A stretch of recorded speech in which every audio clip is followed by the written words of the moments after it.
The Eke Obinagu flyover in MNA Enugu State is nearing completion, marking a significant milestone in the region's infrastructural development. As a second overhead bridge in Enugu since the establishment of T-Junction Bridge, this project underscores the state's commitments to modernization and improved connectivity. Eke Obinagu, situated along the Enugu-Abakaliki Expressway, serves as a vital junction connecting various parts of Enugu State to neighboring Ebonyi State. The area has historically experienced heavy traffic congestions due to its strategic location and the volume of vehicular movements. The construction of the flyover aims to alleviate these traffic challenges, ensuring smoother transit for commuters and enhancing the efficiency of the transportation networks in the region. The flyover is part of a broader 21.5-kilometer dualization project of the Enugu Airport roads extending from Eke Obinagu through Owo Junction to the Ebonyi State border. This initiative includes the expansion of existing roadways, installation of the modern drainage systems, and the incorporation of pedestrian walkways to ensure safety for all road users. The project's design reflects contemporary engineering standards, aiming to withstand heavy usage and adverse weather conditions. While the flyover promises numerous benefits, its construction has necessitated the demolition of certain structures, including residential buildings and commercial establishments.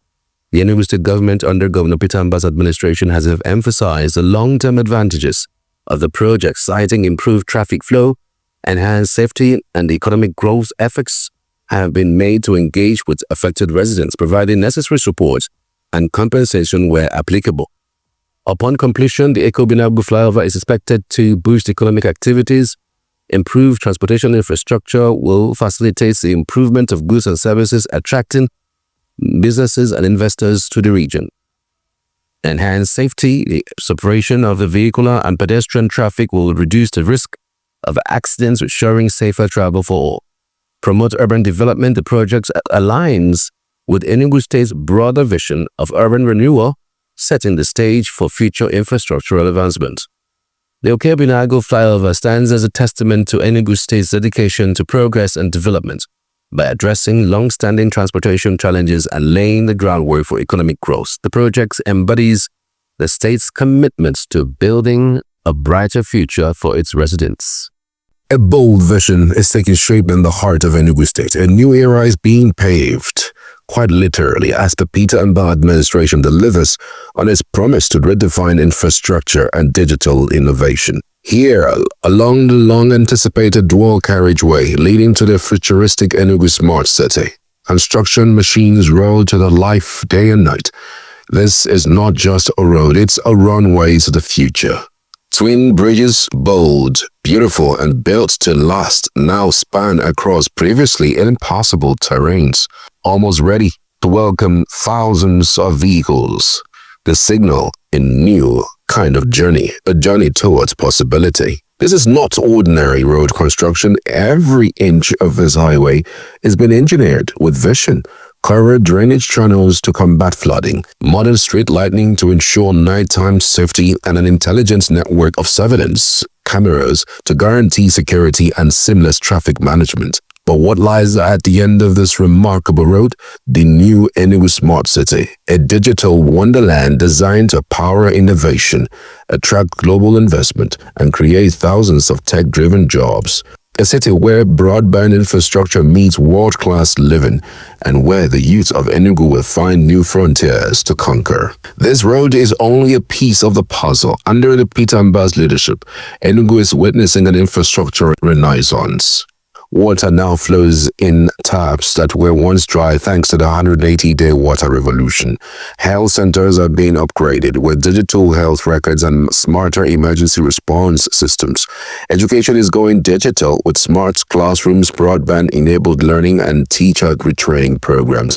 Farmers are now entrepreneurs connected to markets through technology, with over 100,000 hectares being prepped for agro-industrial development, and the 100 tractors being procured in a robust partnership with Notre Tractors. This is not just governance, this is transformation. This is not just a highway, it is a getaway to a new Enugu.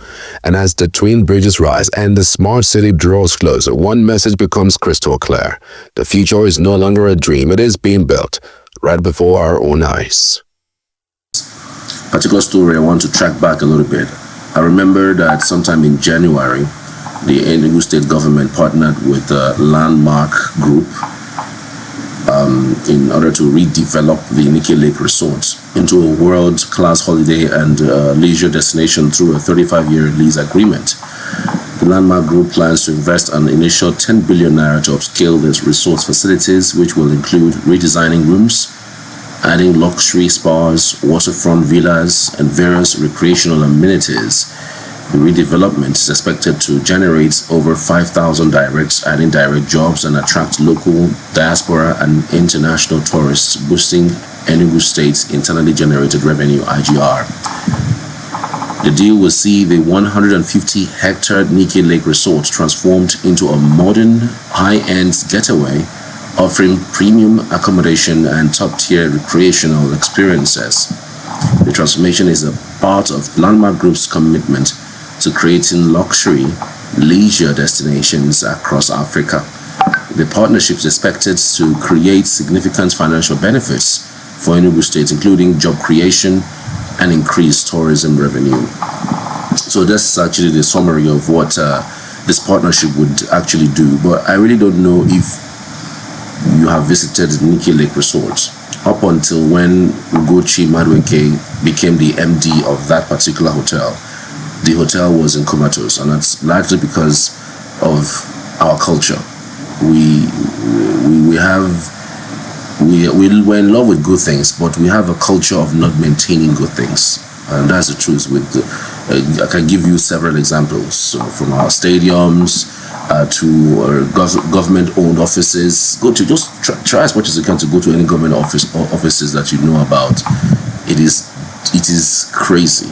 It doesn't look like human beings live there, except for very few. The ones that you can say maybe IRS, that is the Inland Revenue Service, the federal parastatal, then their governments. When you go to the offices, you could tell a little bit that these guys, in some way, are doing okay compared to their state counterparts. It is crazy. It is telling. It's nothing to write home about.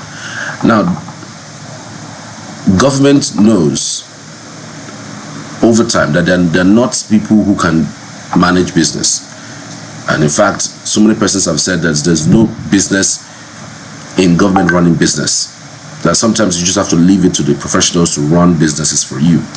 A hotel business is actually a proper business. Eke Lake Resort is a historic site, very close to the river, and I can only imagine what that place can become if that place is properly harnessed. As in, you will be stunned at what that place can give us in terms of revenue for the state. And up until Ugomadweke, The Enugu Air, CNG Mass Transit Program, and the ultra-modern transport terminals, all built from scratch by the Governor Peter Mba administration, are to be launched for operation before the second anniversary of the government, which is built for May 29, 2025. The government has also approved the development of the state's tourism industry, while total transformation of the Nnamdi Azikiwe Stadium and Ogu Games Village will start in June to get them ready for the National Sports Festival to be hosted by the state in 2026. These were made known by the Commissioner for Transportation, Dr. Obi Ozo, Commissioner for Culture and Tourism, Dame Ugochi Madueke, Commissioner for Works and Infrastructure, Engineer Gerard Otiji, and Commissioner for Youth and Sports Development, Barrister Lloyd Ekweremadu, after the State Executive Council meeting at the Government House, Enugu, at the weekend. Of the Enugu Air, which our citizens are eagerly waiting for. We're starting off with the initial 3 aircraft, Embraers, and 2 of the aircrafts are already on ground at Kanibam International Airport, and the 3rd aircraft will be on ground by the 24th of this month, and we are hoping to start commercial operation before the 2nd year anniversary of this administration. You've also seen the buses for the mass transit program across the state. 50 of them are parked at Opera Square, and the additional 50 will be joining that fleet in the next 2 weeks. And they will also go into 100 of them will be going into commercial operation. before end of this month, right before the second year anniversary. And also the bus terminals, the two in Holy Ghost, one in Gariki and in Soka, will also be commissioned and go into commercial operation before the 29th of May this year. And there is other things coming up. Of course, the rail is something that is important to allow for connectivity within the Southeast region, connecting all the different states, both for the movement of people and also movement of commodities from our resource like coal to even agro commodities, not just within our state, but even our neighboring states. You also saw the discussion around bringing electric and CNG automotive manufacturing plants within Enugu, and the launch of Enugu Smart Transport Program that will see to the injection of over 2,000 electric vehicles within the next 150 days. That is in progress, and you'll be getting more updates on that. Dame Ugochi Madueke, the Honorable Commissioner for Culture and Tourism. The Executive Council graciously approved this evening over 13.7 billion naira to be invested into tourism. We are going to have it in phases. This is just phase one. For this first phase, we are having Ohum waterfalls. We are also having Nsude Pyramid. In Nsude Pyramid, we are going to have the first canopy walkway in Southeast, measuring about 600 meters, which should actually be the longest in Nigeria. We also have Ngwo Pine Forest, where we are having the first zip line in Nigeria. The zip line will measure about 300 meters. In the same Ngwo, we will have rotundas, big rotundas and smaller rotundas. Then we have the Cross of Hope located in Okpatu. The Cross of Hope will be sitting on a 580 meters above sea level, and the cross itself will measure about 50 meters, making it a total of about 630 meters. The cross will have about 16 floors with a lift inside it. It is called the Cross of Hope, and it is believed that any problem you have and you come to that cross, your problems will be solved. We are also in a home waterfall.